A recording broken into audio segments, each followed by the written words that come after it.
Hello students, welcome to MOS classes. आज हम seventh class science NCERT के chapter number 2 nutrition in animals के question answers को discuss करेंगे।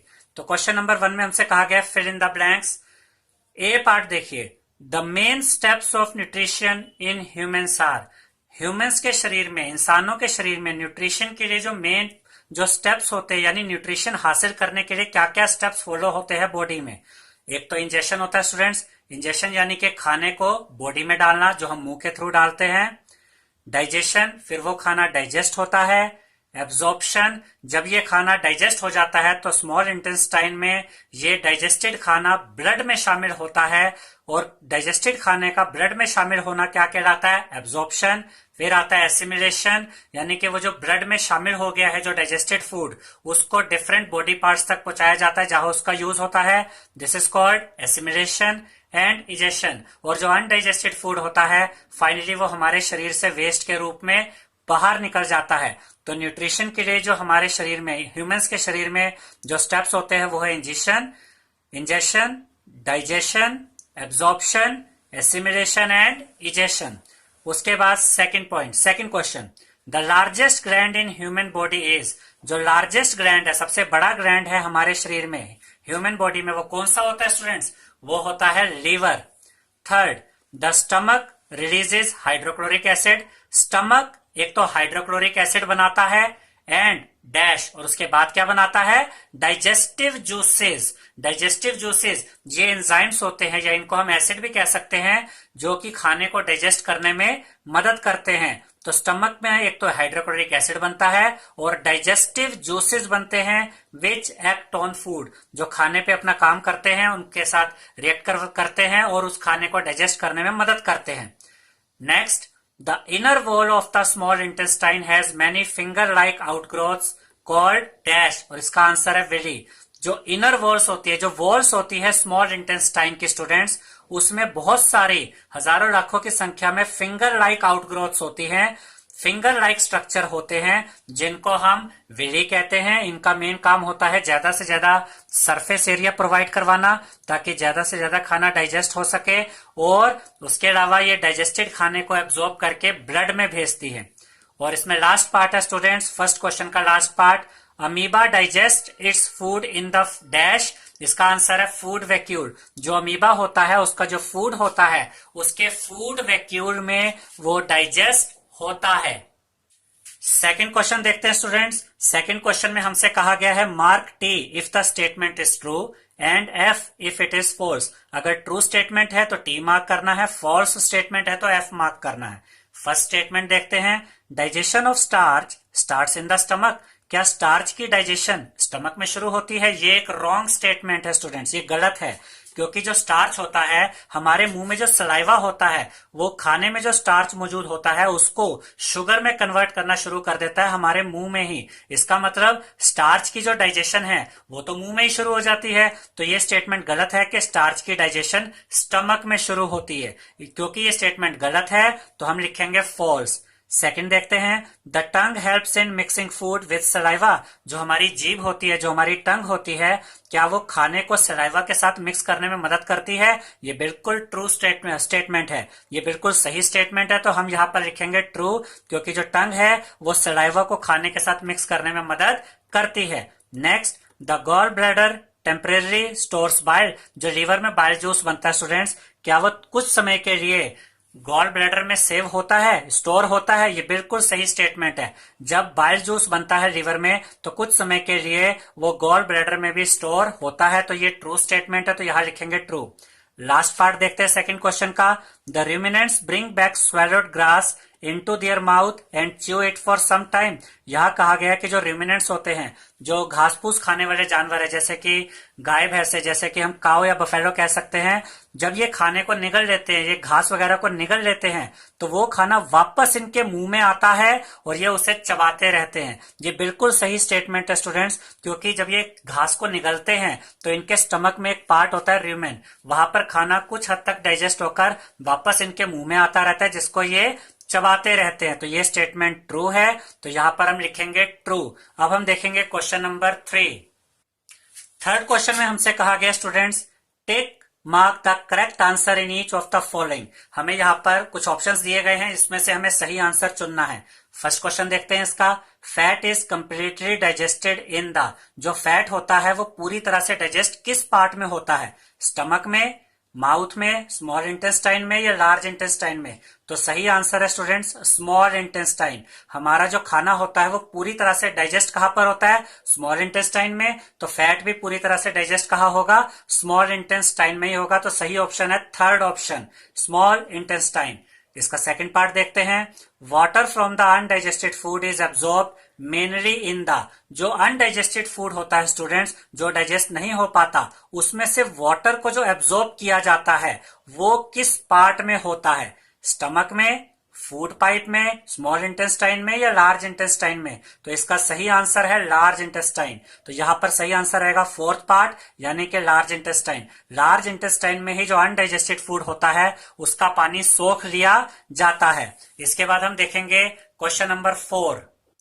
फोर्थ क्वेश्चन में हमसे कहा गया है match the items of column 1 with those in column 2। यहां पर हमें दो कॉलम दिए गए हैं, यहां पर जितने भी आइटम्स गिवन है उनको इनके साथ मैच करना है। देखिए food components, carbohydrates, proteins, fats, और यहां गिवन है products of digestion, fatty acids and glycerol, sugar, amino acid. अब यहां पर देखिए फूड कंपोनेंट्स क्या होते हैं? खाने में जो मेन पार्ट्स होते हैं जैसे कि कार्बोहाइड्रेट, मिनरल, विटामिन, प्रोटीन, ये सब हमें कब मिलते हैं खाने से? जब खाना डाइजेस्ट हो जाता है। तो इसके लिए सही आंसर ये रहेगा प्रोडक्ट्स ऑफ डाइजेशन। जो फूड कंपोनेंट होते हैं वो हमें डाइजेशन के बाद ही हमारे शरीर उसको यूज कर सकता है। तो इसके लिए सही आंसर है प्रोडक्ट ऑफ डाइजेशन। फिर आता है कार्बोहाइड्रेट। याद रखिएगा हमारे शरीर में डाइजेशन के दौरान कार्बोहाइड्रेट शुगर में कन्वर्ट होता है, तो इसके लिए सही ऑप्शन है शुगर। फिर आता है प्रोटीन। जो प्रोटीन होता है डाइजेशन के बाद स्टूडेंट वो हमारे शरीर में एमिनो एसिड के रूप में यूज होता है, तो इसके लिए सही ऑप्शन है एमिनो एसिड। और जो फैट होते हैं वो डाइजेस्ट होने के बाद फैटी एसिड्स या ग्लिसरॉल के रूप में हमारे शरीर द्वारा यूज किए जाते हैं। तो फैट्स के लिए सही ऑप्शन है फैटी एसिड्स एंड ग्लिसरॉल। अब हम फिफ्थ क्वेश्चन देखते हैं। What are Willie? विली क्या होते हैं? What is their location? ये कहाँ पाए जाते हैं हमारे शरीर में? एंड फंक्शन, और इसके काम क्या है? The inner walls of the small intestine have thousands of finger like outgrowths. जो स्मॉल इंटेस्टाइन होती है स्टूडेंट्स हमारे शरीर में, उसके अंदर की तरफ थाउजेंड्स ऑफ, हजारों लाखों की संख्या में ये फिंगर लाइक आउटग्रोथ होती है, फिंगर लाइक स्ट्रक्चर होते हैं। इनको हम विली कहते हैं। These are called villi. Plural में यानी एक साथ इनको विली कहा जाता है। सिंगुलर अगर आप कहेंगे तो विलस कहलाते हैं। Villus are located in the small intestine. ये स्मॉल इंटेस्टाइन में होते हैं। The villi increases the surface area for absorption of the digested food. Villi का काम क्या होता है? ये बढ़ाता है, इंक्रीज करता है सरफेस एरिया। ये सरफेस एरिया बढ़ाता है ताकि ज्यादा से ज्यादा खाना डाइजेस्ट हो सके for absorption of the digested food, और ज्यादा से ज्यादा खाना एब्जॉर्ब किया जा सके। एब्जॉर्ब किया जा सके मतलब यानी ज्यादा से ज्यादा खाना डाइजेस्ट होकर ब्लड में शामिल हो सके। डाइजेस्टेड खाने का ब्लड में मिल जाना ही एब्जॉर्प्शन कहलाता है स्टूडेंट्स। तो यहाँ विली ये काम करता है, ज्यादा एरिया प्रोवाइड कराता है, ज्यादा खाना डाइजेस्ट हो और ज्यादा से ज्यादा खाना ब्लड में मिल सके। Each villus has a network of thin and small blood vessels close to its surface. हर विलस या हम कह सकते हैं विली के आसपास नेटवर्क होता है ब्लड वेसल्स का, और यहां से जब खाना डाइजेस्ट हो जाता है स्मॉल इंटेस्टाइन में तो वो स्मॉल इंटेस्टाइन के द्वारा, विली के द्वारा डाइजेस्ट कर, एब्जॉर्ब कर लिया जाता है और ब्लड में शामिल कर दिया जाता है। The surface of the villi absorbs the digested food material. जो विली होती है उसके सरफेस पे वो एब्जॉर्ब कर लेती है डाइजेस्टेड फूड को और उसको आगे ट्रांसफर कर देती है किसमें? ब्लड के अंदर। और ब्लड के अंदर डाइजेस्टेड खाने का मिल जाना ही एब्जॉर्प्शन कहलाता है। इसके बाद हम सिक्स्थ क्वेश्चन देखते हैं। Where is the bile produced? Bile या बाइल जूस कहाँ बनता है? Which component of the food does it help to digest? और जो बाइल होता है, बाइल जूस, ये किस कंपोनेंट ऑफ फूड को, फूड की वो कौन सा पार्ट है जिसको ये डाइजेस्ट करने में मदद करता है? Bile is produced by liver. ये लिवर के द्वारा प्रोड्यूस किया जाता है students. And is stored in gall bladder. और इसको स्टोर कहाँ किया जाता है? गॉल ब्लैडर में। ये वहां पर गॉल ब्लैडर में स्टोर होता है। अब इसका फंक्शन देखते हैं। The bile juice helps in digestion of fats. ये खाने में जो फैट होता है उसको डाइजेस्ट करने में मदद करता है। क्वेश्चन नंबर 7 देखते हैं students. Name the type of carbohydrate that can be digested by ruminants but not bye humans. हमें ऐसे कार्बोहाइड्रेट का नाम बताना है जो रूमिनेंट्स के द्वारा तो डाइजेस्ट किए जा सकते हैं, ह्यूमंस के द्वारा नहीं। इंसान इन्हें डाइजेस्ट नहीं कर सकते, रूमिनेंट्स कर सकते हैं। रूमिनेंट्स यानी कि घास फूस खाने वाले जानवर, जैसे cows and buffaloes. Give the reason also, हमें इसका रीजन भी देना है। ठीक है स्टूडेंट्स, तो यहाँ आंसर है इसका सेल्यूलोज। ये सेल्यूलोज होता है जो कि घास फूस का मेन एक कंपोनेंट होता है और ये भी एक टाइप ऑफ कार्बोहाइड्रेट है। और सेल्यूलोज घास फूस में बहुत अच्छी क्वांटिटी में पाया जाता है। कैन बी डाइजेस्टेड, ये सेल्यूलोज जो होता है can be digested by ruminants, ये रूमिनेंट्स के द्वारा तो डाइजेस्ट किया जा सकता है बट नॉट बाय ह्यूमंस, लेकिन इंसानों के द्वारा नहीं। बिकॉज, ऐसा क्यों होता है? क्योंकि ruminants have a large sac like structure called rumen. क्योंकि रूमेन के अंदर, रूमेन का जो स्टमक होता है, जो रूमिनेंट्स का जो स्टमक होता है स्टूडेंट्स, रूमिनेंट्स के स्टमक के अंदर रूमेन नाम का एक बैग लाइक, सैक लाइक मतलब बैग लाइक एक स्ट्रक्चर होता है जिसे रूमेन कहते हैं, between the oesophagus and the small intestine. Oesophagus यानी फूड पाइप और स्मॉल इंटेस्टाइन के बीच में।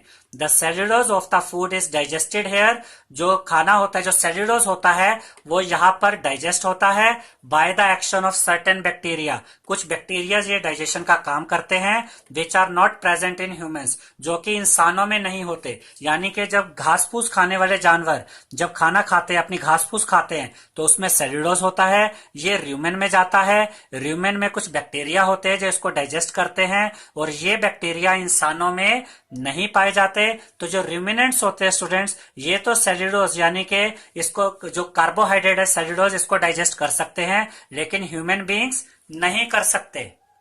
क्वेश्चन नंबर 8 देखते हैं students. Why do we get instant energy from glucose? हमें ग्लूकोज से इंस्टेंट यानी कि फटाफट तुरंत एनर्जी कैसे मिलती है? Glucose is the simplest form of carbohydrate.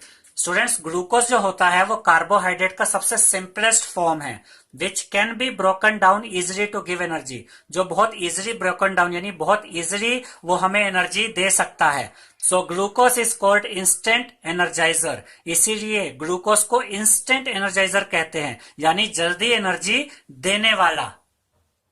Question number 9 देखते हैं students. Which part of the digestive canal is involve in? यहां पर हमसे कहा गया है कि जो डाइजेस्टिव कैनाल होता है, जो डाइजेस्टिव सिस्टम होता है, उसमें कौन कौन सा पार्ट ये वाले काम करता है जो इस साइड में हमें दिए गए हैं। जैसे कि एब्जॉर्प्शन ऑफ फूड, ये कहां पर होता है? ये स्मॉल इंटेस्टाइन में होता है। डाइजेस्टेड खाने का ब्लड में शामिल हो जाना क्या कहलाता है स्टूडेंट्स? एब्जॉर्प्शन ऑफ फूड, और ये होता है स्मॉल इंटेस्टाइन में। फिर है कौन सा पार्ट है जो च्यूइंग ऑफ फूड करता है? च्यूइंग ऑफ फूड यानी कि खाने को चबाने का काम कहां पर होता है? ये बकल कैविटी यानी हमारे मुंह में होता है। बकल कैविटी, जो मुंह की खाली जगह होते हैं, उसी को बकल कैविटी कहते हैं। फिर है कौन सा पार्ट ऐसा होता है जो किलिंग ऑफ बैक्टीरिया, बैक्टीरिया मारने का काम करता है? ये काम होता है स्टमक में। स्टमक में स्टूडेंट्स हाइड्रोक्लोरिक एसिड बनता है जो कि बैक्टीरिया को मारता है, जो खाने या पीने के दौरान हमारे पेट में चले जाते हैं। फिर है कौन सा ऐसा पार्ट है जो कंप्लीट करता है डाइजेशन ऑफ फूड, यानी किस हिस्से में खाना पूरी तरह से डाइजेस्ट हो जाता है? तो वो पार्ट है स्मॉल इंटेस्टाइन। स्मॉल इंटेस्टाइन में खाना पूरी तरह से डाइजेस्ट हो जाता है। नेक्स्ट है फॉर्मेशन ऑफ फीसेस, यानी कि जो अनडाइजेस्टेड फूड होता है, जब उसमें से पानी भी एब्जॉर्ब कर लिया जाता है और जो उसके बाद जो वेस्ट बचता है वो कहाँ बन, वो ये सारा काम किस तरफ होता है, किस हिस्से में होता है शरीर के? तो उसके लिए हम लिखेंगे लार्ज इंटेस्टाइन। अनडाइजेस्टेड फूड में से लार्ज इंटेस्टाइन के अंदर वहां पर पानी खींच लिया जाता है और यहाँ पर फीसेस तैयार होते हैं जो फाइनली वेस्ट के रूप में हमारे शरीर से बाहर निकल जाते हैं। इसके बाद हम क्वेश्चन नंबर 10 देखेंगे। Right one similarity and one difference between the nutrition in amoeba and human beings. हमें अमीबा और ह्यूमन बींग्स के न्यूट्रिशन में एक सिमिलैरिटी और एक डिफरेंस बताना है स्टूडेंट्स। तो सिमिलैरिटी देखते हैं पहले। Both produce digestive juices, amoeba में भी डाइजेस्टिव जूस बनते हैं जो खाना डाइजेस्ट करते हैं, और ह्यूमन बींग्स में भी डाइजेस्टिव जूस बनते हैं जो कि खाना डाइजेस्ट करते हैं। These digestive juices act on complex food. ये जो डाइजेस्टिव जूस होते हैं ये कॉम्प्लेक्स फूड पर एक्ट करते हैं, यानी उनके साथ रिएक्ट करते हैं, and convert it into simple food, और उस कॉम्प्लेक्स फूड को सिंपल फूड में कन्वर्ट कर देते हैं ताकि अमीबा या ह्यूमंस का जो शरीर है वो उसको यूज कर सके। अब इनमें डिफरेंस देखते हैं। The digestion process in amoeba is simple. Amoeba का जो डाइजेशन प्रोसेस है वो काफी सिंपल होता है, while in human beings it is a complex process. लेकिन ह्यूमन बींग्स में जो डाइजेशन का प्रोसेस है वो एक कॉम्प्लिकेटेड या कॉम्प्लेक्स प्रोसेस होता है। अब हम क्वेश्चन नंबर 11 देखते हैं students. Match the items of column 1 with those in column 2। हमें कॉलम 1 और कॉलम 2 के आइटम्स को मैच करना है। यहाँ पर देखिए salivary gland, stomach, liver, rectum, small intestine, large intestine दिया हुआ है, और कॉलम 2 में bile juice secretion, storage of undigested food, saliva secretion, acid release, digestion is completed, absorption of water and release of faeces दिया गया है। अब हम इनको सही ऑप्शंस को आपस में मैच करेंगे। सबसे पहले यहाँ देखिए सलाइवरी ग्लैंड्स है। जो सलाइवरी ग्लैंड होते हैं हमारे मुंह में स्टूडेंट्स वो सलाइवा बनाते हैं, तो इसके लिए सही ऑप्शन है थर्ड ऑप्शन, यानी कि सलाइवा सिक्रेशन। इसके बाद है स्टमक। स्टमक के लिए सही ऑप्शन रहेगा एसिड रिलीज, क्योंकि स्टमक में स्टूडेंट्स हाइड्रोक्लोरिक एसिड बनता है जो कि बैक्टीरिया को मारने के काम आता है। फिर आता है लीवर। लीवर क्या बनाता है? लीवर बाइल जूस बनाता है, तो लीवर के लिए सही ऑप्शन है ये first option, bile juice secretion, क्योंकि लीवर बाइल जूस सिक्रेट करता है या बनाता है। फिर आता है स्टूडेंट्स रेक्टम। रेक्टम के यहाँ पर दो मैच करेंगे हमारे आंसर। रेक्टम में क्या होता है? जो अनडाइजेस्टेड फूड होता है वो कुछ समय के लिए यहाँ स्टोर होता है, तो ये भी इसी का आंसर इसी के साथ मैच हो रहा है, और यहाँ से रिलीज ऑफ फीसेस भी होता है, यानी कि जो अनडाइजेस्टेड फूड है जो हमारे शरीर से बाहर निकलता है वो भी यही से प्रोसेस होता है। रेक्टम के बाद वो एनस में जाता है और वहां से वो बाहर निकल जाता है। तो रेक्टम के लिए स्टोरेज ऑफ अनडाइजेस्टेड फूड भी है और रेक्टम के लिए रिलीज ऑफ फेसेस भी है। इसके बाद आता है students small intestine. Small intestine में क्या होता है? डाइजेशन कंप्लीट हो जाता है, तो इसके लिए सही ऑप्शन है fifth part, digestion is completed. Small intestine में खाना पूरी तरह से डाइजेस्ट हो जाता है। लार्ज इंटेस्टाइन में क्या होता है? इसके लिए सही पार्ट है sixth part, absorption of water. जो हमारे शरीर का जो अनडाइजेस्टेड खाना होता है स्टूडेंट, जो डाइजेस्ट नहीं हो पाता खाना, वह लार्ज इंटेस्टाइन में उस अनडाइजेस्टेड खाने में से पानी को खींच लिया जाता है और उसके बाद उसमें से जो वेस्ट बचता है वो वेस्ट हमारे शरीर से बाहर निकल जाता है। तो लार्ज इंटेस्टाइन के लिए सही ऑप्शन है sixth option, absorption of water. Undigested खाने में से यहाँ पर पानी खींच लिया जाता है लार्ज इंटेस्टाइन में। अब हम क्वेश्चन नंबर 12 देखते हैं स्टूडेंट्स। यहाँ पर हमसे कहा गया है label figure 2.11 of the digestive system. यहाँ पर हमें एक डायग्राम गिवन है, हमें इसको लेबलिंग करनी है, यानी इसमें जो पार्ट्स हमें नजर आ रहे हैं उनके नाम लिखकर दिखाने हैं, उनके नाम बताने हैं। तो ये ध्यान से देखिएगा स्टूडेंट्स। ये देखिए लीवर, ये इस एरो को देखिए जो लाइन जा रही है ये यहाँ पर है, ये वाला पार्ट लीवर है, और ये देखिए गॉल ब्लैडर, ये गॉल ब्लैडर है। लीवर में बाइल जूस बनता है जो इस गॉल ब्लैडर में सेव या स्टोर हो जाता है। ये देखिए स्टमक, स्टमक ये वाला जो आपको पार्ट नजर आ रहा है स्टूडेंट्स ये स्टमक है, ठीक है। पेनक्रियाज, पेनक्रियाज जहां पर क्या बनता है? पेनक्रियाटिक जूस, ये वाला पार्ट ये है, ये पेनक्रियाज है। स्मॉल इंटेस्टाइन, हमारा जो फूड है वो यहाँ पर पूरी तरह से डाइजेस्ट हो जाता है, ये देखिए ये वाला पार्ट ये स्मॉल इंटेस्टाइन है। लार्ज इंटेस्टाइन, ये जो आप देख रहे हैं ये लार्ज इंटेस्टाइन है स्टूडेंट्स, ठीक है। मैं आपको फिर बता देता हूं, स्मॉल इंटेस्टाइन ये वाला पार्ट, लार्ज इंटेस्टाइन ये वाला पार्ट जो आप देख रहे हैं थोड़ा चौड़ा होता है, ठीक है। इसके बाद आता है रेक्टम, ये वाला पार्ट रेक्टम है, और इसके नीचे देखेंगे तो ये है एनस, ये लास्ट पार्ट है एनस। अब हम क्वेश्चन नंबर 13 देखेंगे students. Can we survive only on raw leafy vegetables और ग्रास? डिस्कस, हमसे पूछा गया है कि क्या हम जो घास फूस होती है या हरी सब्जियां होती हैं, क्या हम उनको रो यानी कच्चे रूप में कच्ची सब्जियां खाकर सरवाइव कर सकते हैं, जीवित रह सकते हैं? हमें इसको बताना है। Raw leafy vegetables and grass are rich in cellulose. ये जो घास फूस होती है या हरी सब्जियां होती है स्टूडेंट्स ये सेल्यूलोज से भरपूर होती है। इनमें सेल्यूलोज बहुत बड़ी मात्रा में होता है। सेल्यूलोज एक तरह का कार्बोहाइड्रेट होता है, a type of carbohydrate. Many animals including humans can not digest cellulose. बहुत से एनिमल्स जिसमें ह्यूमंस भी शामिल है डाइजेस्ट नहीं कर सकते सेल्यूलोज को, because they do not have enzymes and certain type of bacteria which can digest cellulose. देखिए, because they do not have enzymes. Enzymes एक तरह के लिक्विड या फिर एसिड की तरह होते हैं जो कि खाने को डाइजेस्ट करने में यूज किए जाते हैं हमारे शरीर के द्वारा, लेकिन हमारे शरीर में बहुत से एनिमल्स में और इंसानों में भी ये वाले एंजाइम्स नहीं होते हैं and certain type of bacteria. और जो बैक्टीरिया सेल्यूलोज को डाइजेस्ट कर सकते हैं वो बैक्टीरिया भी हमारे शरीर में नहीं होते हैं, इसलिए हमारे शरीर में सेल्यूलोज डाइजेस्ट नहीं किया जा सकता। यानी ना तो हमारे शरीर में ऐसे एंजाइम हैं, ना ऐसे बैक्टीरिया हैं विच कैन डाइजेस्ट सेल्यूलोज, जो कि सेल्यूलोज को डाइजेस्ट कर सके, जो कि घास फूस या हरी सब्जियों में पाया जाता है। We can not survive by taking vegetables in raw form. इसीलिए अगर हम ये जो सब्जियां होती है इनको कच्चे रूप में खाकर जीवित नहीं रह सकते। दैट्स वाई वी बॉयल और कुक वेजिटेबल्स। तभी या तो हम उन्हें उबालते हैं या उन्हें पकाकर खाते हैं, विच ब्रेक्स डाउन। और जब हम इनको उबालते हैं या कुक करते हैं यानी पकाते हैं, उससे क्या होता है, जो सेल्यूलोज होता है वो ब्रेक हो जाता है, टूट जाता है इनटू सिंपल कार्बोहाइड्रेट। ठीक है स्टूडेंट्स, यानी कि जो सेल्यूलोज है तो ये भी कार्बोहाइड्रेट, लेकिन हमारा शरीर इसको सीधे सीधे यूज नहीं कर सकता। इनको उबालने से या पकाने से ये उस कार्बोहाइड्रेट के रूप में आ जाता है जो हमारा शरीर यूज कर सकता है। We can only survive by taking in vegetables in boiled और कुक्ड फॉर्म। इसलिए जो सब्जियां होती हैं हम उनको सिर्फ किस किस रूप में ले सकते हैं, या तो बॉईल करके खा सकते हैं या कुक्ड यानी के पका कर खा सकते हैं, कच्चा नहीं खा सकते। आई होप स्टूडेंट्स आपको हमारा ये वीडियो पसंद आया होगा। अगर आपको हमारा ये वीडियो पसंद आया है तो इसे लाइक, शेयर और सब्सक्राइब कीजिए। Thank you.